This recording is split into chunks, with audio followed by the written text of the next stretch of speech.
ಪ್ರಿಯರೇ, ನಾವು ಯಾಕೋಬನು ಬರೆದಿರುವಂತಹ ಪತ್ರಿಕೆಯಲ್ಲಿ ನಮ್ಮ ಅಭ್ಯಾಸ ಸಂಬಂಧವಾದಂತ ಜೀವನಕ್ಕೆ ಬೇಕಾಗಿರುವಂತ ವಿಷಯಗಳನ್ನು ನಾವು ಕೇಳಿಸಿಕೊಳ್ತಾ ಬರ್ತಾ ಇದ್ದೇವೆ.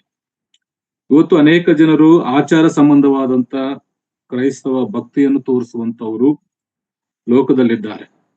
ಹೆಸರಿಗೆ ಕ್ರೈಸ್ತರಾಗಿ ಮತ್ತು ಆಚಾರ ಸಂಪ್ರದಾಯಗಳಲ್ಲಿ ಜೀವಿಸುವಂತ ಕ್ರೈಸ್ತರನ್ನು ನಾವು ಎಷ್ಟೋ ಜನರನ್ನು ನಮ್ಮ ಮುಂದೆ ನೋಡ್ತೇವೆ. ಆದರೆ ಯಾಕೋಬನು ತನ್ನ ಪತ್ರಿಕೆಯನ್ನು ಬರೆಯುವಾಗ ಅದನ್ನ ಹೇಳುವಂತ ಮಾತು, ಅಭ್ಯಾಸ ಸಂಬಂಧವಾದಂತ ಕ್ರೈಸ್ತವ್ಯವನ್ನು ಮತ್ತು ಆಚರಣಾತ್ಮಕವಾದಂತ ಕ್ರೈಸ್ತವ್ಯವನ್ನು ನೀವು ಜೀವಿಸಬೇಕು ಅಂತೇಳಿ ಅವರನ್ನು ಪ್ರೋತ್ಸಾಹಿಸಿ ಧೈರ್ಯಪಡಿಸುವುದಕ್ಕಾಗಿ ಈ ಪತ್ರಿಕೆಯನ್ನು ಬರೆದಿದ್ದಾನೆ. ಮೊದಲು ನಾನು ದೇವರ ವಾಕ್ಯವನ್ನು ಓದ್ಕೊಳ್ತೇನೆ. ಯಾಕೋಬನು ಬರೆದಂತ ಪತ್ರಿಕೆ 1ನೇ ಅಧ್ಯಾಯ 5ನೇ ವಚನದಿಂದ 8ನೇ ವಚನದವರೆಗೂ ನಾನು ಓದ್ತಾ ಇದ್ದೇನೆ. 5ನೇ ವಚನದಿಂದ 8ನೇ ವಚನದವರೆಗೂ. ನಿಮ್ಮಲ್ಲಿ ಯಾವನಿಗಾದರೂ ಜ್ಞಾನ ಕಡಿಮೆಯಾಗಿದ್ದರೆ ಅವನು ದೇವರನ್ನು ಕೇಳಿಕೊಳ್ಳಲಿ, ಅದು ಅವನಿಗೆ ದೊರಕುವುದು. ದೇವರು ಹಂಗಿಸದೆ ಎಲ್ಲರಿಗೂ ಉದಾರ ಮನಸ್ಸಿನಿಂದ ಕೊಡುವವನಾಗಿದ್ದಾನೆ. ಸ್ವಲ್ಪವೂ ಸಂದೇಹ ಪಡದೆ ನಂಬಿಕೆ ಇಟ್ಟು ಕೇಳಿಕೊಳ್ಳಬೇಕು. ಸಂದೇಹ ಪಡುವವನು ಗಾಳಿಯಿಂದ ಬಡಿಯಲ್ಪಟ್ಟು ಸಮುದ್ರದ ತೆರೆಯಂತೆ ಅಲಿಯುತ್ತಿರುವನು. ಆ ಮನುಷ್ಯನು ತಾನು ಕರ್ತನಿಂದ ಏನಾದರೂ ಹೊಂದುವನೆಂದು ಭಾವಿಸದೇ ಇರಲಿ. ಅವನು 2 ಮನಸ್ಸು ಉಳ್ಳವನು, ತನ್ನ ನಡತೆಯಲ್ಲೆಲ್ಲ ಚಂಚಲನೂ ಆಗಿದ್ದಾನೆ.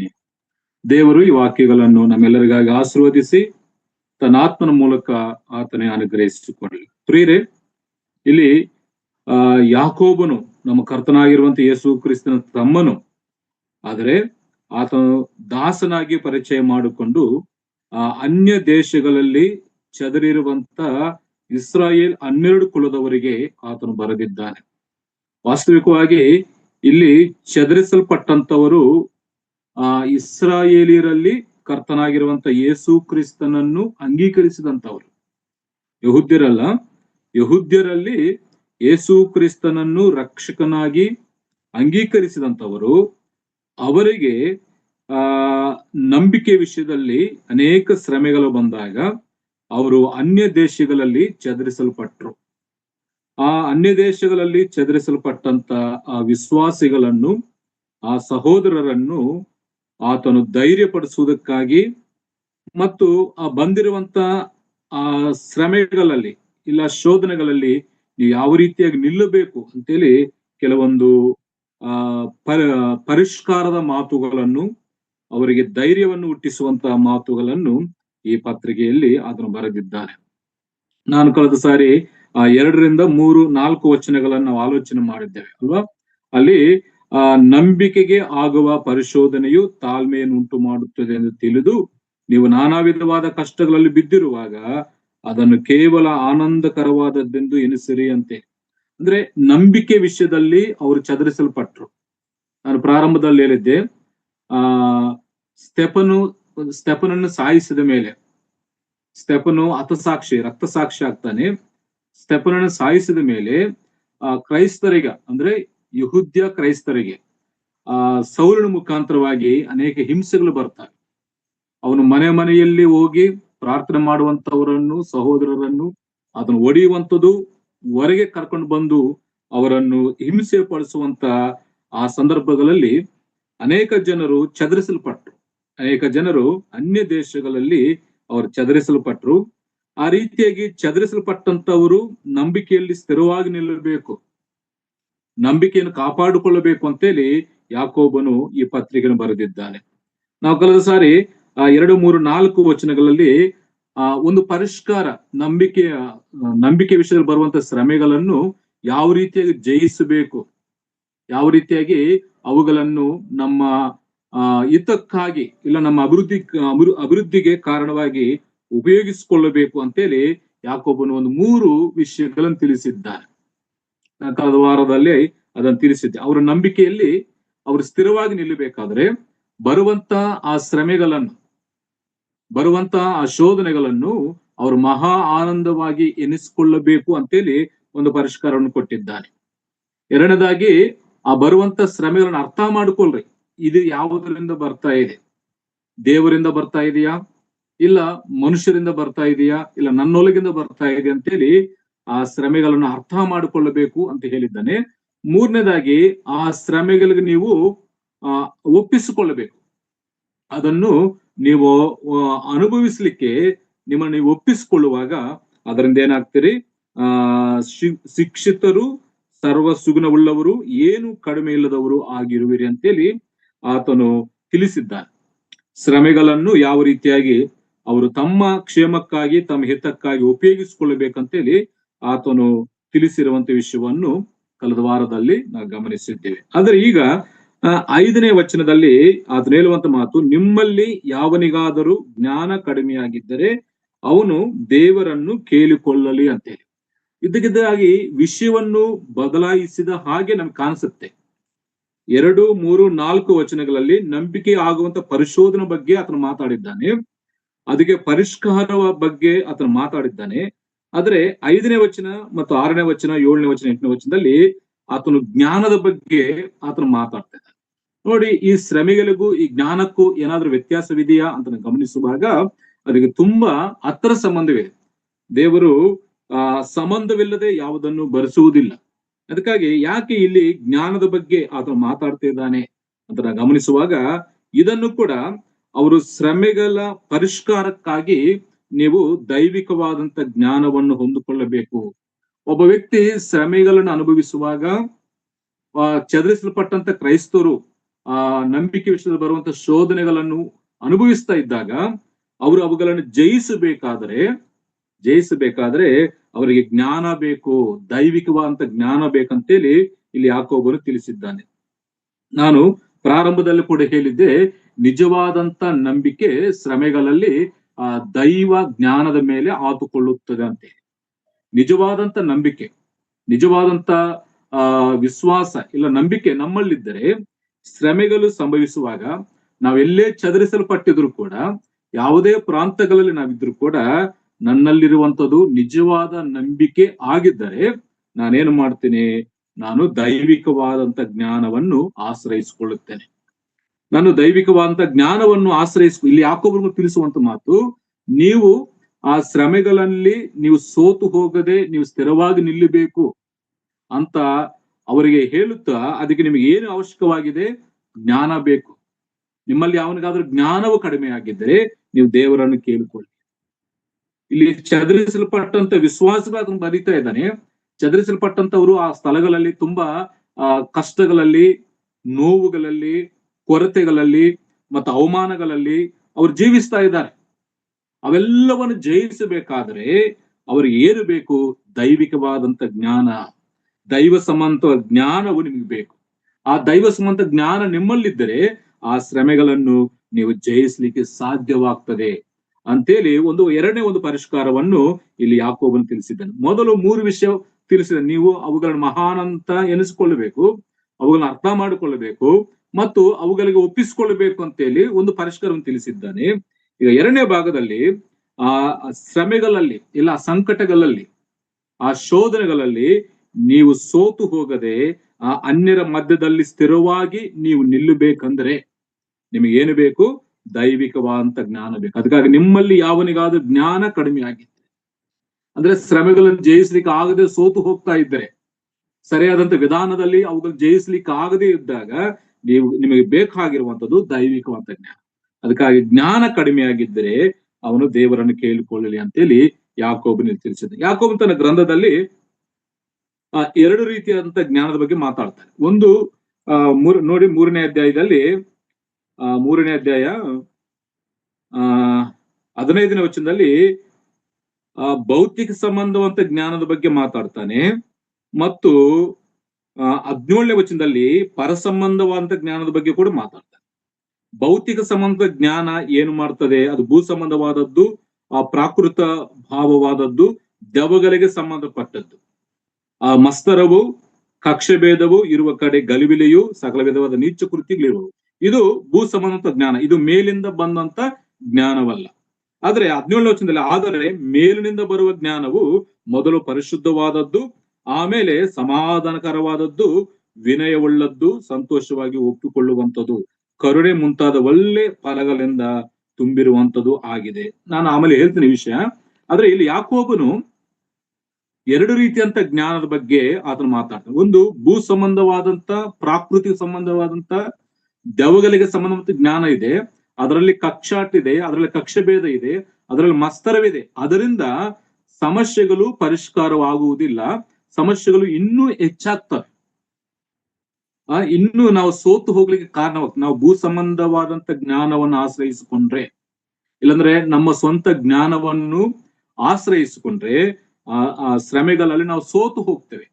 ಅದಕ್ಕಾಗಿ ಇಲ್ಲಿ ಯಾಕೋಬನು ಹೇಳುವಂಥದ್ದು, ನಿಮ್ಮಲ್ಲಿ ಯಾವನಿಗಾದರೂ ಜ್ಞಾನ ಕಡಿಮೆ ಆಗಿದ್ದರೆ ಅದು ಭೌತಿಕ ಸಂಬಂಧವಾದದ್ದಲ್ಲ, ಪರ ಸಂಬಂಧವಂತ ಜ್ಞಾನ, ಪರಲೋಕದಿಂದ ಬರುವಂತ ಜ್ಞಾನ ನೀವು ಹೊಂದಿಕೊಳ್ಳಬೇಕು ಅಂತೇಳಿ ಯಾಕೋಬನು ಇಲ್ಲಿ ತಿಳಿಯಪಡಿಸ್ತಾರೆ.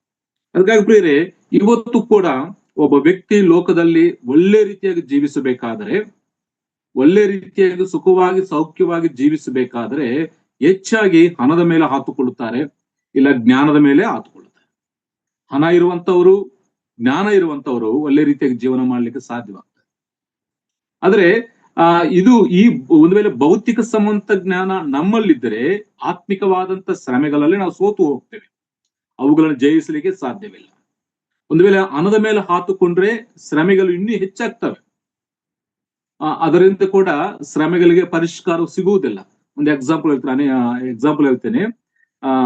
ಕೆಲವೊಂದು ವರ್ಷಗಳ ಹಿಂದೆ ಒಬ್ಬ ಐಶ್ವರ್ಯವಂತನು, ತುಂಬಾ ಕೋಟೀಶ್ವರನು,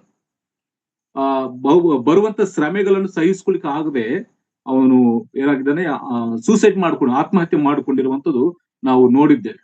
ಅನೇಕ ಜನರು ಭೌತಿಕವಂತ ಜ್ಞಾನವಂತರೇ, ಹಣ ಇರುವಂತವರೇ, ಆದ್ರೆ ಬರುವಂತ ಶ್ರಮೆಗಳಲ್ಲಿ ಶೋಧನೆಗಳನ್ನು ಸಹಿಸಿಕೊಳ್ಳಿಕ್ಕೆ ಆಗದೆ ತಮ್ಮನ್ನು ತಾವೇ ಕಿವಿಸಿಕೊಳ್ಳುವಂಥದ್ದು, ತಮ್ಮನ್ನು ತಾವೇ ಸೂಸೈಡ್ ಮಾಡಿಕೊಳ್ಳುವಂಥದ್ದು ನಾವು ಲೋಕದಲ್ಲಿ ಗಮನಿಸುವಂತ ಒಂದು ವಿಚಾರ. ಅವರಿಗೆ ಹಣ ಇರ್ತದೆ, ಅವರಿಗೆ ಭೌತಿಕವಂತ ಜ್ಞಾನವಿರ್ತದೆ, ಆದ್ರೆ ಶ್ರಮೆಗಳಲ್ಲಿ ಶೋಧನೆಗಳಲ್ಲಿ ಅದು ಅವರನ್ನು ಕಾಪಾಡಲಿಕ್ಕೆ ಆಗ್ತಾ ಇಲ್ಲ. ಅದಕ್ಕಾಗಿ ಇವತ್ತು ಲೋಕದಲ್ಲಿ ಎಷ್ಟೋ ಜನರು ಆತ್ಮಹತ್ಯೆಗಳು ಮಾಡಿಕೊಳ್ತಿರುವಂಥದ್ದು, ತಮ್ಮನ್ನು ತಾವೇ ತಿವಿಸ್ಕೊಳ್ತಾ ಇರುವಂಥದ್ದು ನಾವು ಲೋಕದಲ್ಲಿ ಗಮನಿಸ್ತೇವೆ. ಕಾರಣ ಈ ಶೋಧನೆ, ಈ ಸಂಕಟ, ಈ ಹಿಂಸೆ, ಈ ಅವಮಾನಗಳನ್ನು, ಕ್ರೈಸ್ತರಿಗೆ ಇನ್ನು ಅವಮಾನಗಳು ಹೆಚ್ಚು ಬರ್ತವೆ, ಶೋಧನೆ ಹೆಚ್ಚು ಬರ್ತವೆ, ಸಂಕಟಗಳು ಹೆಚ್ಚು ಬರ್ತವೆ. ಅದಕ್ಕಾಗಿ ಕೆಲವರು ಏನಾಗ್ತಾರೆ ಅಂದ್ರೆ ಅವುಗಳನ್ನು ಸಹಿಸ್ಕೊಳ್ಳಿಕ್ಕೆ ಆಗದೆ ಅವರು ಸೂಸೈಡ್ ಮಾಡಿಕೊಳ್ಳುವಂಥದ್ದು, ಯಾತ್ರೆಯನ್ನು ಮುಗಿಸಿ ಹೋಗ್ತಾ ಇರುವಂಥದ್ದು ನಾವು ಲೋಕದಲ್ಲಿ ಗಮನಿಸುವಂತ ಒಂದು ವಿಚಾರ. ಅದಕ್ಕಾಗಿ ಇಲ್ಲಿ ಭಕ್ತನಾಗಿರುವಂತ ಯಾಕೋಬನು, ದಾಸನಾಗಿರುವಂತ ಯಾಕೋಬನು ಇರುವಂತ ಮಾತು, ಅಲ್ಲಿ ಚದರಿಸಲ್ಪಟ್ಟಂತ ಆ ಕ್ರೈಸ್ತರಿಗೆ ಮಾತ್ರವಲ್ಲ, ಇವತ್ತು ಕೂಡ ನಂಬಿಕೆಯಲ್ಲಿ ಅನೇಕ ಶ್ರಮೆಗಳನ್ನು ಅನುಭವಿಸ್ತಿರುವಂತ, ಅವಮಾನಗಳಲ್ಲಿ ಹಾದು ಹೋಗ್ತಾ ಇರುವಂತ ನಮಗೆ ಕೂಡ ಆತನ ಹೇಳುವಂತ ಮಾತು, ಈ ಭೌತಿಕ ಸಂಬಂಧವಂತ ಜ್ಞಾನದಿಂದ ನಮಗೆ ಪರಿಷ್ಕಾರ ಸಿಗುವುದಿಲ್ಲ. ಈ ಭೌತಿಕ ಸಂಬಂಧವಂತ ಹಣ ಎಷ್ಟೇ ಇದ್ರೂ ಕೂಡ ಅದರಿಂದ ನಮ್ಮ ಸಮಸ್ಯೆಗಳು ಪರಿಷ್ಕಾರವೂ ಆಗುವುದಿಲ್ಲ, ಶೋಧನೆಗಳಲ್ಲಿ ನಾವು ಜಯ ಹೊಂದಲಿಕ್ಕೆ ಆಗುವುದಿಲ್ಲ. ಯಾಕಂದ್ರೆ ಅನೇಕ ಜನರು ದುಡ್ಡಿರುವಂತವ್ರೆ, ಜ್ಞಾನ ಇರುವಂತವ್ರೆ, ಡಾಕ್ಟರ್ಸ್, ಇಂಜಿನಿಯರ್ಸ್, IAS, IPS ಗಳು ಕೂಡ ಏನಾಗ್ತಾ ಇದ್ದಾರೆ, ತಮ್ಮ ತಾವೇ ಸೂಸೈಡ್ ಮಾಡಿಕೊಂಡು ಯಾತ್ರೆ ಬಿಟ್ಟು ಹೋದಂತವ್ರು ಎಷ್ಟೋ ಜನರಿದ್ದಾರೆ. ಅದಕ್ಕಾಗಿ ವಿಶ್ವಾಸಿಗಳಾಗಿರುವಂತ ನಮಗೆ ಆಗಿನ ಕಾಲದಲ್ಲಿ ಯಾಕೋಬನು ತಿಳಿಪಡಿಸಿರುವಂತ ಮಾತು, ಇವತ್ತು ನಾವು ಕೂಡ ನಂಬಿಕೆ ವಿಷಯದಲ್ಲಿ, ಆ ಪರಿಶೋಧನೆ ವಿಷಯದಲ್ಲಿ ನಾವು ಕೂಡ ಚದರಿಸಲ್ಪಟ್ಟಂತವರಾಗಿ ಶ್ರಮೆಗಳಲ್ಲಿ, ಸಮಸ್ಯೆಗಳಲ್ಲಿ, ಅವಮಾನಗಳ ಮಧ್ಯದಲ್ಲಿ ಹಾದು ಹೋಗ್ತಾ ಇರುವಾಗ ನಮಗೆ ಬೇಕಾಗಿರುವಂಥದ್ದು, ನಮ್ಮ ಶ್ರಮೆಗಳಿಗೆ ಬೇಕಾಗಿರುವಂಥದ್ದು ದೈವಿಕವಾದಂತ ಜ್ಞಾನವನ್ನು ನಾವು ಆಶ್ರಯಿಸಿಕೊಳ್ಳಬೇಕು. ದೈವಿಕವಾದಂತ ಜ್ಞಾನವನ್ನು ನಾವು ಆಶ್ರಯಿಸಿಕೊಂಡ್ರೆ ಈ ಶ್ರಮೆಗಳಿಂದ ನಾವು ಅವುಗಳನ್ನು ಜಯಿಸಲಿಕ್ಕೆ ಸಾಧ್ಯವಾಗ್ತದಂತೇಳಿ ಇಲ್ಲಿ ಯಾಕೋಬನು ತಿಳಿಯಪಡಿಸಿದ್ದಾನೆ. ಅದಕ್ಕಾಗಿ ಪ್ರಿಯರೇ, ಇಲ್ಲಿ 5ರಿಂದ 8 ವಚನಗಳಲ್ಲಿ 3 ಪ್ರಾಮುಖ್ಯವಾದಂತ ವಿಷಯಗಳನ್ನು ಯಾಕೋಬನು ತಿಳಿಸಿದ್ದಾನೆ. 3 ಪ್ರಾಮುಖ್ಯವಾದಂತ ವಿಷಯಗಳು. ಮೊದಲನೇ ವಿಷಯ ಏನಂತಂದ್ರೆ, ಜ್ಞಾನದ ಒಂದು ಅವಶ್ಯಕತೆ. ಒಬ್ಬ ವ್ಯಕ್ತಿಗೆ ಈ ದೈವಿಕವಾದಂತ ಜ್ಞಾನ ಯಾಕೆ ಬೇಕು, ಅದರ ಅವಶ್ಯಕತೆ ಬಗ್ಗೆ ಆತನು ತಿಳಿಸಿದ್ದಾನೆ. ಅದ್ರ ಬಗ್ಗೆ ಸ್ವಲ್ಪವಾಗಿ ಆಲೋಚನೆ ಮಾಡೋಣ. 2, ಆ ಜ್ಞಾನವು, ಆ ದೈವಿಕವಾದಂತ ಜ್ಞಾನ ಸಿಗುವಂತ ಸ್ಥಳ ಎಲ್ಲಿ ಸಿಗ್ತದೆ, ಯಾರಿಂದ ಸಿಗ್ತದೆ ಅಂತೇಳಿ ಎರಡನೇ ವಿಷಯವನ್ನು ಅದು ಸಿಗುವಂತ ಸ್ಥಳದ ಬಗ್ಗೆ ಆತನು ತಿಳಿಸಿದ್ದಾನೆ. ಮೂರನೇದಾಗಿ ಆ ಜ್ಞಾನವನ್ನು ನಾವು ಹೊಂದಿಕೊಳ್ಳುವಂತ ಒಂದು ಮಾರ್ಗ, ಆ ಜ್ಞಾನವನ್ನು ಯಾವ ರೀತಿಯಾಗಿ ನಾವು ಹೊಂದಿಕೊಳ್ತೇವೆ, ಯಾವ ರೀತಿಯಾಗಿ ನಾವು ಪಡೆದುಕೊಳ್ತೇವೆ ಅಂತೇಳಿ ಆ ಮಾರ್ಗದ ಬಗ್ಗೆ ಕೂಡ ಯಾಕೋಬನು ಈ ಈ 4 ವಚನಗಳಲ್ಲಿ ತಿಳಿಸ್ತಾರೆ. ಜ್ಞಾನದ ಒಂದು ಅವಶ್ಯಕತೆ ಯಾಕೆ ಬೇಕು ಅಂತ. 2, ಅದೇ ಎಲ್ಲಿ ಸಿಗ್ತದೆ, ಯಾರ ಹತ್ರ ಸಿಗ್ತದೆ, ಅದರ ಬಗ್ಗೆ ತಿಳಿಸಿದ್ದಾನೆ. ಮೂರನೇದಾಗಿ ಅದನ್ನು ಯಾವ ರೀತಿಯಾಗಿ ನಾವು ಹೊಂದಿಕೊಳ್ತೇವೆ, ಯಾವ ರೀತಿಯಾಗಿ ಅದನ್ನು ನಾವು ಪಡೆದುಕೊಳ್ಳಬಹುದು ಅಂತೇಳಿ ಆ ಮಾರ್ಗವನ್ನು ಕೂಡ ತಿಳಿಸಿ. ಅದನ್ನು ನಾನು ಮೊದಲು ಯಾವ ರೀತಿಯಾಗಿ ನಾವು ಹೊಂದಿಕೊಳ್ತೇವೆ ಒಂದು ಮಾತು ಹೇಳ್ತೇನೆ. ಸಂದೇಹ ಪಡದೆ ನಂಬಿಕೆಯಿಂದ ಕೇಳಿಕೊಳ್ಳಬೇಕು. ಸಿಗುವಂತ ಸ್ಥಳ ದೇವರಿಂದಲೇ. ನಿಮ್ಮಲ್ಲಿ ಯಾವನಿಗಾದರೂ ಜ್ಞಾನ ಕಡಿಮೆಯಾಗಿದ್ದರೆ ಅವನು ದೇವರನ್ನು ಕೇಳಿಕೊಳ್ಳಲಿ. ಜ್ಞಾನ ದೇವರ ಹತ್ರ ಮಾತ್ರ ಸಿಗ್ತದೆ. ಜ್ಞಾನ ಸಿಗುವಂತ ಸ್ಥಳ ದೇವರಿಂದಲೇ ಮಾತ್ರ. ಆದ್ರೆ ಯಾವ ರೀತಿಯಾಗಿ ನಾವು ಅದನ್ನು ಪಡ್ಕೊಳ್ಳಬೇಕು, ಯಾವ ರೀತಿಯಾಗಿ ನಾವು ಅದನ್ನು ಹೊಂದಿಕೊಳ್ಳಬೇಕು ಅಂತೇಳಿ ಗಮನಿಸುವಾಗ, ಸ್ವಲ್ಪವೂ ಸಂದೇಹ ಪಡದೆ ನಂಬಿಕೆ ಇಟ್ಟು ಕೇಳಿಕೊಳ್ಳಬೇಕು. ಸಂದೇಹ ಪಡುವವನಿಗೆ ಏನು ಸಿಗುವುದಿಲ್ಲ. ದೇವರ ಹತ್ರ ಬರುವಂತವನಿಗೆ ದೇವರಿದ್ದಾನೆ, ತನ್ನನ್ನು ಹುಡುಕುವಂತವ್ರಿಗೂ ಪ್ರತಿಫಲವನ್ನು ಕೊಡ್ತಾನೆ ಅಂತೇಳಿ ನಂಬಿಕೆಯಿಂದ ಬರುವಾಗ ಅವನು ಪ್ರತಿಫಲ ಸಿಗ್ತದೆ. ಒಂದು ವೇಳೆ ಸಂದೇಹ ಪಡುವವನಿಗೆ ಏನು ಸಿಗುವುದಿಲ್ಲ. ನೋಡಿ, ಆ ವಾಕ್ಯದಲ್ಲಿ ಸ್ವಲ್ಪವೂ ಸಂದೇಹ ಪಡದೆ ನಂಬಿಕೆ ಇಟ್ಟು ಕೇಳಿಕೊಳ್ಳಬೇಕು. ಸಂದೇಹ ಪಡುವವನು ಗಾಳಿಯಿಂದ ಬಡಿಯಲ್ಪಟ್ಟು ಸಮುದ್ರದ ತೆರೆಯಂತೆ ಅಲಿಯುತ್ತಿರುವನು. ಆ ಮನುಷ್ಯನು ತನ್ನ ಕರ್ತನಿಂದ ಏನಾದರೂ ಹೊಂದುವನೆಂದು ಭಾವಿಸದೇ ಇರಲಿ.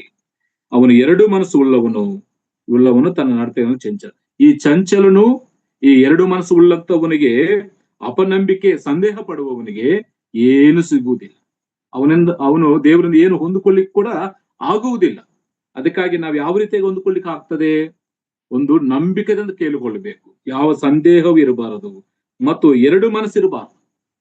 ಕೊಡ್ತಾನೋ ಬಿಡ್ತಾನೋ 2 ಮನಸ್ಸು ನಮ್ಮಲ್ಲಿರಬಾರದು, ಮತ್ತು ಚಂಚಲ, ನಮ್ಮ ನಡತೆ ಎಲ್ಲ ಚಂಚಲರಾಗಿರು ಇರಬಾರದು. ಆ ರೀತಿಯಾಗಿ ಇದ್ದಾಗ ನಾವು ದೇವರಿಂದ ಆ ಜ್ಞಾನವನ್ನು ಪಡ್ಕೊಳ್ಳಿಕ್ಕೆ ಸಾಧ್ಯವಿಲ್ಲ. ಅದಕ್ಕಾಗಿ ನಮ್ಮ ನಂಬಿಕೆಯ ಜೀವನದಲ್ಲಿ ಬರುವಂತ ಆ ಶ್ರಮೆ, ಸಂಕಟ, ಹಿಂಸೆಗಳನ್ನು, ಅವಮಾನಗಳನ್ನು ನಾವು ಜಯಿಸಬೇಕಾದರೆ ನಮಗೆ ಬೇಕಾಗಿರುವಂತದ್ದು ದೈವಿಕವಾದಂತ ಜ್ಞಾನ. ಅದು ಯಾಕೆ ಬೇಕು ಅಂದ್ರೆ, ಈ ಶ್ರಮೆಗಳನ್ನು ನಾವು ಜಯಿಸ್ಲಿಕ್ಕೆ ಜ್ಞಾನವು ಬೇಕು. ಅದಕ್ಕಾಗಿ ಮೊದಲನೇ ವಿಷಯ ಇಲ್ಲಿ ಯಾಕೋಬ ತಿಳಿಸಿದ್ದಾನೆ, ಒಬ್ಬ ವ್ಯಕ್ತಿಗೆ ಆ ಜ್ಞಾನವು ಯಾಕೆ ಬೇಕಾದ್ರ ಅವಶ್ಯಕತೆಯನ್ನು ಇಲ್ಲಿ ದೇವರ ವಾಕ್ಯ ಭಾಗದಲ್ಲಿ ಗಮನಿಸ್ತೇವೆ. 5ನೇ ವಚನದಲ್ಲಿ, ನಿಮ್ಮಲ್ಲಿ ಯಾವನಿಗಾದರೂ ಜ್ಞಾನ ಕಡಿಮೆಯಾಗಿದ್ದರೆ. ನಿಮ್ಮಲ್ಲಿ ಅಂದ್ರೆ ಯಾರಿವರು? ಚದರಿಸಲ್ಪಟ್ಟಂತ ಸಹೋದರರು. ನಂಬಿಕೆ ವಿಷಯದಲ್ಲಿ ಶ್ರಮೆಗಳು ಬಂದಾಗ ಆ ಸ್ಟೆಫನ ಮುಖಾಂತರವಾಗಿ ಅನೇಕ ಶ್ರಮೆಗಳು ಬರ್ತಾವ ಅವರಿಗೆ. ಅಪೊಸ್ತಲ ಕೃತ್ಯ 8ನೇ ಅಧ್ಯಾಯದಲ್ಲಿ ನಾವು ಓದ್ತೇವೆ. ಅವರು ಅನೇಕ ದೇಶಗಳಲ್ಲಿ ಚದರಿಸಲ್ಪಟ್ಟಿದ್ದಾರೆ. ಚದರಿಸಲ್ಪಟ್ಟಂತ ಜನರಿಗೆ ಅಂದ್ರೆ ನಂಬಿಕೆಯಲ್ಲಿ ಹಿಂಸೆಗಳನ್ನು, ಅವಮಾನಗಳನ್ನು, ಕಷ್ಟಗಳನ್ನು ಸಹಿಸುವಂತವರಿಗೆ ಏನು ಬೇಕು? ಜ್ಞಾನವೂ ಬೇಕಾಗಿದೆ. ನಿಮ್ಮಲ್ಲಿ ಅಂದ್ರೆ ಚದರಿಸಲ್ಪಟ್ಟಂತ ನಿಮ್ಮಲ್ಲಿ ಅವರಿಗೆ ಜ್ಞಾನವೂ ಕಡಿಮೆ ಆಗಿದ್ದರೆ ಏನ್ ಮಾಡ್ಬೇಕು? ದೇವರನ್ನು ಕೇಳಿಕೊಳ್ಳಬೇಕು. ನಾನು ಮತ್ತೆ ಹೇಳ್ತೇನೆ, ಭೌತಿಕ ಸಂಬಂಧ ಜ್ಞಾನವಲ್ಲ, ಆತ್ಮ ಸಂಬಂಧ ಜ್ಞಾನ, ಪರಲೋಕದಿಂದ ಇಳಿದು ಬರುವಂತ ಜ್ಞಾನ. ಅದು ಪರಿಶುದ್ಧವಾದದ್ದು, ಅದು ಸಮಾಧಾನವಾದದ್ದು. ಆ ಜ್ಞಾನವನ್ನು ನಾವು ಪಡೆದುಕೊಳ್ಳಬೇಕು ಅಂತೇಳಿ ವಾಕ್ಯ ಭಾಗದಲ್ಲಿ ನಾವು ಗಮನಿಸ್ತೇವೆ. ಮೊದಲ ವಿಷಯ, ಒಬ್ಬ ವ್ಯಕ್ತಿಗೆ ಜ್ಞಾನದ ಅವಶ್ಯಕತೆ ಯಾಕೆ ಬೇಕು ಅಂತ ನಾವು ಗಮನಿಸುವಾಗ, ಆ ಜೀವನದಲ್ಲಿ ಬರುವಂತ ಶ್ರಮೆಗಳನ್ನು, ಸಮಸ್ಯೆಗಳನ್ನು ಸಹಿಸಿಕೊಳ್ಳುವುದಕ್ಕೆ ನಮ್ಮ ಶಕ್ತಿ, ನಮ್ಮ ಜ್ಞಾನ ಸಾಕಾಗುವುದಿಲ್ಲ. ನನ್ನ ಪ್ರಾರಂಭದಲ್ಲಿ ಹೇಳಿದ ಅನೇಕ ಜನರು ತಮ್ಮ ಶಕ್ತಿಯನ್ನು ಉಪಯೋಗಿಸಿಕೊಂಡ್ರು, ತಮ್ಮ ಜ್ಞಾನವನ್ನು ಉಪಯೋಗಿಸಿಕೊಂಡು ಅವುಗಳನ್ನು ಸಹಿಸಿಕೊಳ್ಳಿಕ್ಕೆ ಆಗದೆ ಅವರು ಸೂಸೈಡ್ ಮಾಡ್ಕೊಂಡು ಹೋಗ್ತಾ ಇದ್ದಾರೆ. ಅದಕ್ಕಾಗಿ ನಮ್ಮ ಜೀವನದಲ್ಲಿ ಬರುವಂತ ಶ್ರಮೆಗಳನ್ನು, ಶೋಧನೆಗಳನ್ನು, ಕಷ್ಟಗಳನ್ನು, ಅವಮಾನಗಳನ್ನು ನಾವು ಸಹಿಸಿಕೊಳ್ಳಬೇಕಾದ್ರೆ ನಮ್ಮ ಶಕ್ತಿ, ನಮ್ಮ ಜ್ಞಾನ ಸಾಕಾಗೋದಿಲ್ಲ. ಆ ದೈವಿಕವಾದಂತ ಜ್ಞಾನವು ನಮಗೆ ಬೇಕು. ಅದಕ್ಕಾಗಿ ನಿಮ್ಮಲ್ಲಿ ಅಂದ್ರೆ ಶ್ರಮೆಯನ್ನು ಅನುಭವಿಸ್ತಿರುವಂತ ನಿಮಗೆ ಒಂದು ವೇಳೆ ಜ್ಞಾನ ಕಡಿಮೆ ಆಗಿದ್ರೆ ಆ ದೇವರನ್ನು ಕೇಳ್ಕೊಳ್ರಿ. ದೇವರೇ, ಬರುವಂತ ಈ ಶೋಧನೆ ನಾನು ಯಾವ ರೀತಿಯಾಗಿ ಜಯಿಸಬೇಕು, ಈ ಬರುವಂತ ಈ ಅವಮಾನಗಳನ್ನು ಯಾವ ರೀತಿ ಸಹಿಸಿಕೊಳ್ಳಬೇಕು, ಬರುವಂತ ಈ ಕಷ್ಟಗಳನ್ನು ಯಾವ ರೀತಿ ಅನುಭವಿಸಬೇಕು ಅಂತೇಳಿ ಆ ಜ್ಞಾನವನ್ನು ಪಡ್ಕೊಳ್ಳಿಕ್ಕೆ ನೀವು ದೇವರ ಹತ್ರ ಬೇಡ್ರಿ. ಜ್ಞಾನ ಕಡಿಮೆ ಆಗಿದ್ರೆ ದೇವರ ಹತ್ರ ಕೇಳಿಕೊಳ್ಳ್ರಿ. ಅದಕ್ಕಾಗಿ ಒಬ್ಬ ವ್ಯಕ್ತಿಗೆ ಜ್ಞಾನ ಯಾಕೆ ಬೇಕಂದ್ರೆ, ಜೀವನದಲ್ಲಿ ಬರುವಂತ ಸಮಸ್ಯೆಗಳನ್ನು ಸಹಿಸಿಕೊಳ್ಳುವುದಕ್ಕಾಗಿ, ನಮ್ಮ ಶಕ್ತಿ, ನಮ್ಮ ಜ್ಞಾನ ಸಾಕಾಗುವುದಿಲ್ಲ. ಒಂದು ಎಕ್ಸಾಂಪಲ್ ಹೇಳ್ತೇನೆ. ಆ ಯೋಹಾನ ಬರೆದ ಸುವಾರ್ತೆ 18ನೇ ಅಧ್ಯಾಯ 10ನೇ ವಚನದಲ್ಲಿ, ಇಲ್ಲಾಂದ್ರೆ ಯೇಸು ಕ್ರಿಸ್ತನನ್ನು ಹಿಡಿಯಲ್ಪಡುವಂತ ರಾತ್ರಿ ಸಮಯದಲ್ಲಿ ಪೇತ್ರನ ಬಗ್ಗೆ ನಾವು ಆಲೋಚನೆ ಮಾಡ್ತೇವೆ. ಪೇತ್ರನ ಬಗ್ಗೆ ನಾವು ಆಲೋಚನೆ ಮಾಡುವಾಗ ಯೇಸು ಕ್ರಿಸ್ತನನ್ನು ರಕ್ಷಿಸಬೇಕಂತೇಳಿ ತನ್ನ ಹತ್ರ ಕತ್ತಿಯನ್ನು ತೆಗೆದುಕೊಂಡು ಆ ಸೈನಿಕನ ಕಿವಿಯನ್ನು ಕಟ್ ಮಾಡ್ತಾನೆ. ತನ್ನ ಶಕ್ತಿಯನ್ನು ಅಲ್ಲಿ ಪ್ರದರ್ಶನ ಮಾಡ್ತಾನೆ. ಆ ಶ್ರಮೆಯನ್ನು ತಪ್ಪಿಸ್ಕೊಳ್ಬೇಕಂತೆ, ಆ ಕಷ್ಟವನ್ನು ತಪ್ಪಿಸ್ಕೊಳ್ಬೇಕಂತೇಳಿ ತನ್ನ ಶಕ್ತಿಯನ್ನು ಉಪಯೋಗಿಸಿರುವಂತ ಪೇತ್ರನ ಬಗ್ಗೆ ನಾವು ನೋಡ್ತೀವಿ. ಬಿಡುಗಡೆ ಹೊಂದಿದ್ದಾನ, ಇನ್ನೂ ಅಧಿಕವಾದ ಶ್ರಮೆಗಳು ಬಂತು. ಮತ್ತು 17-18 ವಚನ, ಯೋಹಾನ ಬರೆದ ಸುವಾರ್ತೆ 18ನೇ ಅಧ್ಯಾಯ 17-18 ವಚನಗಳಲ್ಲಿ ಅವನು ಸುಳ್ಳಾಡ್ತಾನೆ, ತನ್ನ ಜ್ಞಾನವನ್ನು ಉಪಯೋಗಿಸ್ತಾನೆ ಅಲ್ಲಿಂದ ತಪ್ಪಿಸ್ಕೊಳ್ಬೇಕಂತೇಳಿ. ಆ ಚಳಿ ಕಾಸ್ಕೊಳ್ತಿರುವಾಗ ಒಬ್ಬ ಸಹೋದರಿ ಬಂದು, ಚಿಕ್ಕ ಹುಡುಗಿ ಬಂದು ಕೇಳಿದಾಗ ತನ್ನ ಜ್ಞಾನವನ್ನು ಉಪಯೋಗಿಸಿ ತಪ್ಪಿಸ್ಕೊಳ್ಳಿಕ್ಕೆ ಪ್ರಯತ್ನ ಮಾಡ್ತಾನೆ. ಅದರಲ್ಲಿ ಅವನು ತಪ್ಪಿಸ್ಕೊಳ್ಳಿಕ್ಕೆ ಆಗಲಿಲ್ಲ. ನಾನು ಹೇಳಿಕ್ಕೆ ಇಷ್ಟಪಟ್ಟಿದ್ದು, ಶ್ರಮೆ, ಸಂಕಟ, ಹಿಂಸೆಗಳು ನಮ್ಮ ಹತ್ರ ಬರುವಾಗ ನಮ್ಮ ಶಕ್ತಿ, ನಮ್ಮ ಸಾಮರ್ಥ್ಯ, ನಮ್ಮ ಜ್ಞಾನದಿಂದ ನಾವು ತಪ್ಪಿಸ್ಕೊಳ್ಳಿಕ್ಕೆ ಆಗುವುದಿಲ್ಲ. ಪೇತ್ರನ ಹಾಗೆ ಮಾಡಿದ್ದಾನೆ, ಅವನು ತಪ್ಪಿಸ್ಕೊಳ್ಳಿಕ್ಕೆ ಆಗದೆ ಇನ್ನೂ ಅಧಿಕವಾದಂತ ಶೋಧನೆಗೆ, ಅಧಿಕವಾದ ಶ್ರಮೆಗೆ ಆತನು ಕಾರಣಕರ್ತನ. ಅದಕ್ಕಾಗಿ ಅವುಗಳನ್ನು ಜಯಿಸಬೇಕಾದ್ರೆ ನಮಗೆ ದೈವಿಕವಾದಂತ ಜ್ಞಾನ. ಮತ್ತು ಎರಡನೇ ವಿಷಯ, ಅದರಲ್ಲಿ ಈ ಶ್ರಮೆಗಳು ಮನುಷ್ಯನ ವಿಸ್ತಾರವಾದಂತ ಮಾತುಗಳಲ್ಲಿ ಪರಿಹಾರ ಸಿಗುವುದಿಲ್ಲ. ಈಗ ಶ್ರಮೆ ಬಂತು, ಒಬ್ಬ ಮನುಷ್ಯನು ಎಷ್ಟೇ ಮಾತುಗಳಾಡಿದ್ರು ಕೂಡ ಆ ಶ್ರಮೆಗಳನ್ನ ತಪ್ಪಿಸಿಕೊಳ್ಳಬೇಕಂತೇಳಿ ಮನುಷ್ಯನ ವಿಸ್ತಾರವಾದಂತ ಮಾತುಗಳಲ್ಲಿ ಪರಿಷ್ಕಾರ ಸಿಗುವುದಿಲ್ಲ. ದೇವರ ವಾಕ್ಯದ ಜ್ಞಾನದ ಮಾತುಗಳಲ್ಲಿ ಮಾತ್ರ ಪರಿಷ್ಕಾರ ಸಿಗ್ತದೆ. ದುಃಖದಲ್ಲಿರುವಂತ ವ್ಯಕ್ತಿಗೆ ನಾವು ಎಷ್ಟೇ ಹೇಳಿದ್ರು ಕೂಡ, ಎಷ್ಟೇ ವಿಷಯಗಳು, ನಮ್ಮ ಮಾತುಗಳು, ನಮ್ಮ ಜ್ಞಾನದ ಮಾತುಗಳು, ಈ ಲೋಕಸಂತ ಮಾತುಗಳು ಎಷ್ಟೇ ಹೇಳಿದ್ರು ಕೂಡ ಅವನಿಗೆ ಪರಿಷ್ಕಾರ ಸಿಗುವುದಿಲ್ಲ. ಆದರೆ ದೇವರ ವಾಕ್ಯದ ಜ್ಞಾನದ ಮಾತುಗಳು, ದೇವರ ವಾಕ್ಯದಲ್ಲಿ ಅಡಕವಾಗುತ್ತಾ ಜ್ಞಾನದ ಮಾತುಗಳು ಅವನ ಶ್ರಮೆಗಳಿಗೆ ಇಲ್ಲ, ಅವನ ಸಮಸ್ಯೆಗೆ ಪರಿಷ್ಕಾರವು ಕೊಡುವಂಥದ್ದು. ಅದಕ್ಕಾಗಿ ಜ್ಞಾನವು ನಮಗೆ ಬೇಕು. ಮತ್ತು ಮೂರನೇದಾಗಿ, ಶ್ರಮೆಗಳಲ್ಲಿ ನಾವು ಹಿಂಜಾರಿ ಹೋಗದೆ ಶಿಕ್ಷಿತರು, ವಿಧೇಯತೆ ಉಳ್ಳವರಾಗಿ ನಾವು ಜೀವಿಸಬೇಕಂದ್ರೆ ದೈವಿಕವಂತ ಜ್ಞಾನ ನಮಗೆ ಬೇಕು. ಇವತ್ತು ಅನೇಕ ಜನ ವಿಶ್ವಾಸಗಳು ಯಾಕೆ ಹಿಂಜಾರಿ ಹೋಗ್ತಾ ಇದ್ದಾರೆ, ಯಾಕೆ ನಂಬಿಕೆಯಲ್ಲಿ ಭ್ರಷ್ಟರಾಗಿ ಹೋಗ್ತಾ ಇದ್ದಾರೆ, ಯಾಕೆ ಬಿದ್ದು ಹೋಗ್ತಾ ಇದ್ದಾರೆ ಅಂದ್ರೆ ಅರ್ಥ ಅವರಲ್ಲಿ ದೈವಿಕವಂತ ಜ್ಞಾನವಿಲ್ಲದೆ ಇದ್ದಂತೆ. ಅದಕ್ಕಾಗಿ ನಾವು ಶ್ರಮೆಗಳಲ್ಲಿ ಹಿಂಜಾರಿ ಹೋಗದೆ, ನಾವು ಬಿದ್ದು ಹೋಗದೆ ಸ್ಥಿರವಾಗಿ ನಿಲ್ಲಬೇಕಾದ್ರೆ ಅವುಗಳಿಂದ ನಾವು ಶಿಕ್ಷಿತರಾಗಿ, ಮೊದಲನೇ ಅಧ್ಯಾಯದಲ್ಲಿ ಓದಿದವಲ್ಲ, ನೀವು ಶಿಕ್ಷಿತರು, ಸರ್ವ ಸುಗುಣವುಳ್ಳವರು, ಏನು ಕಡಿಮೆ ಇಲ್ಲದವರಾಗಿರುವಿರಂತೆ. ಇದನ್ನು ನಾವು ಅನುಭವಿಸಬೇಕಾದ್ರೆ ನಮಗೆ ದೈವಿಕವಾದಂತ ಜ್ಞಾನವೂ ಬೇಕು. ಅದಕ್ಕಾಗಿ ಏನ್ ಮಾಡಬೇಕು, ನಾವು ದೇವರನ್ನು ಕೇಳ್ಕೊಳ್ಳಿ. ನಿಮ್ಮಲ್ಲಿ ಯಾವನಿಗಾದರೂ ಜ್ಞಾನ ಕಡಿಮೆಯಾಗಿದ್ದರೆ ಅವನು ದೇವರನ್ನು ಕೇಳ್ಕೊಳ್ಳಿ.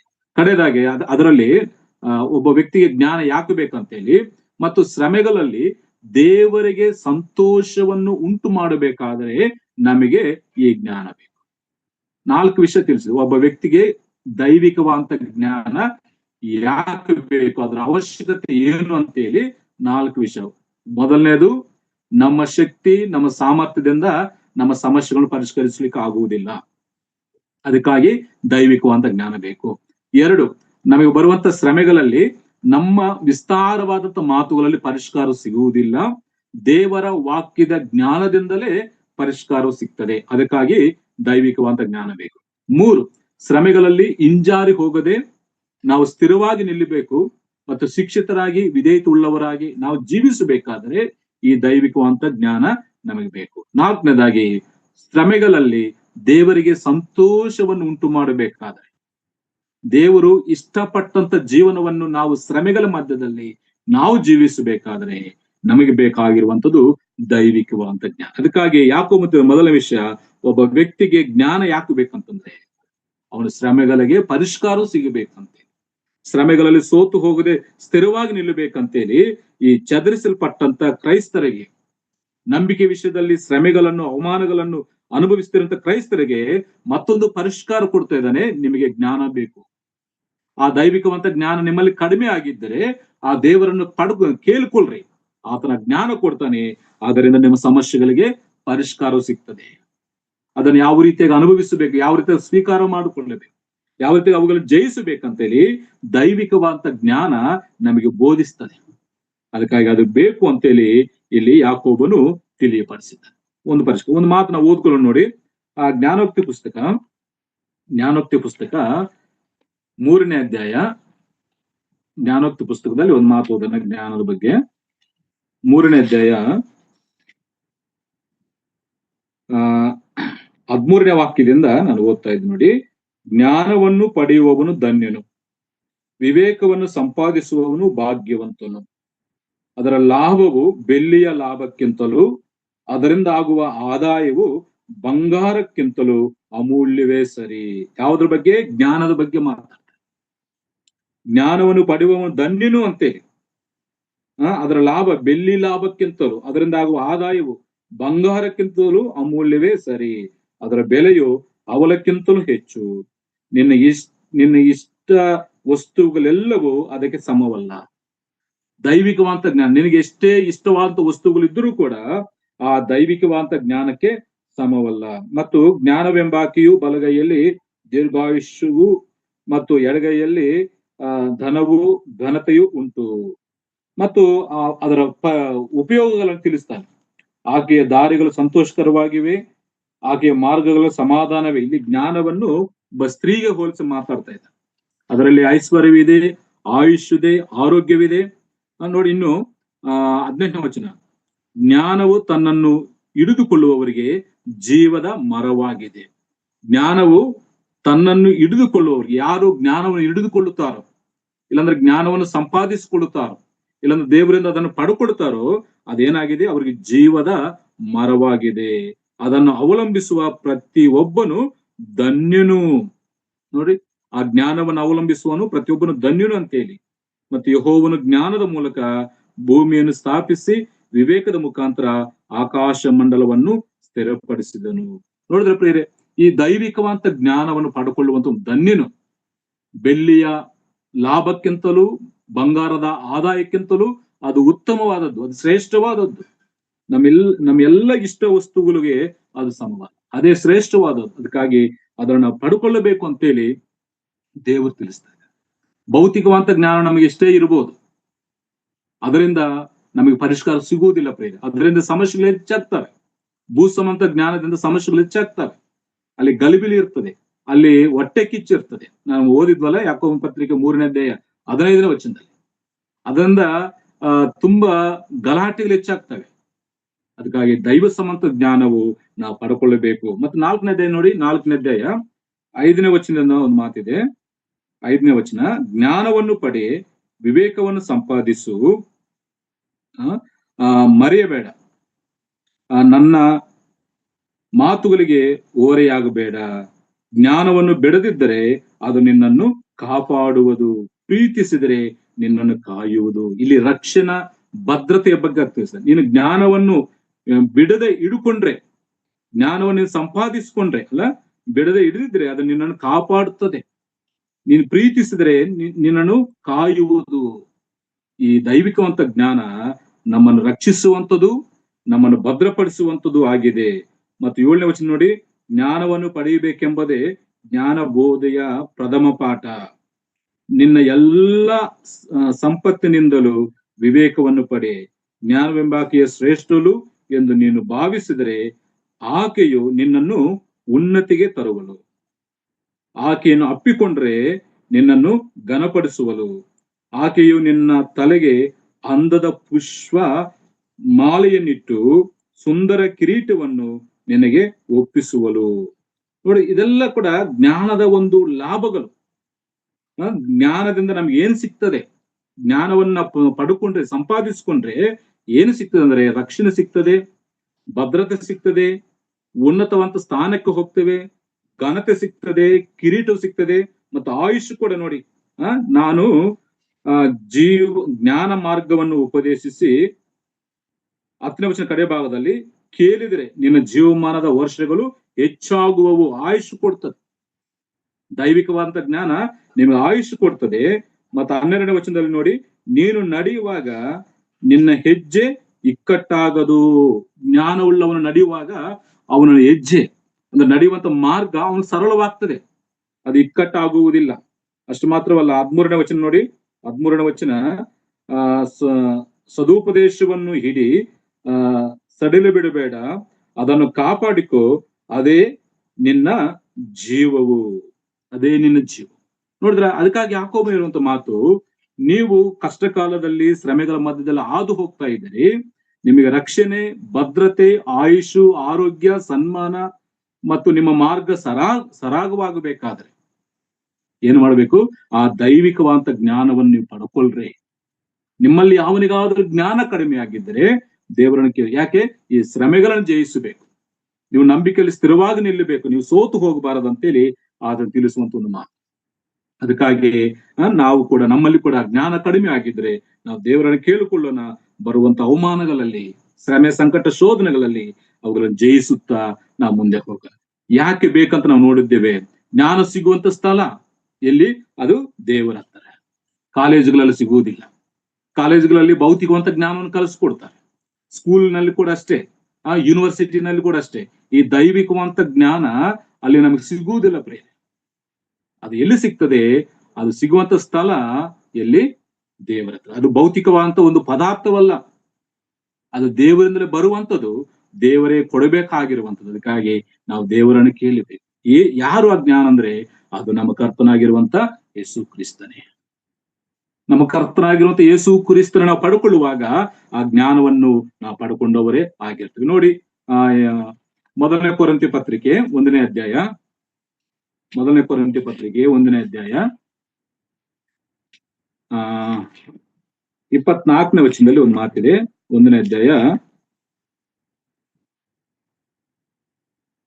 24ನೇ ವಚನದಲ್ಲಿ, ಆದರೆ ದೇವರಿಂದ ಕೇಳಿಸಿಕೊಂಡವರು ಯಹೂದ್ಯರಾಗಲಿ ಗ್ರೀಕರಾಗಲಿ ಅವರಿಗೆ ಇಂಥವನು ದೇವರ ಶಕ್ತಿಯು ದೇವರ ಜ್ಞಾನವು ಆಗಿರುವ ಕ್ರಿಸ್ತನೇ.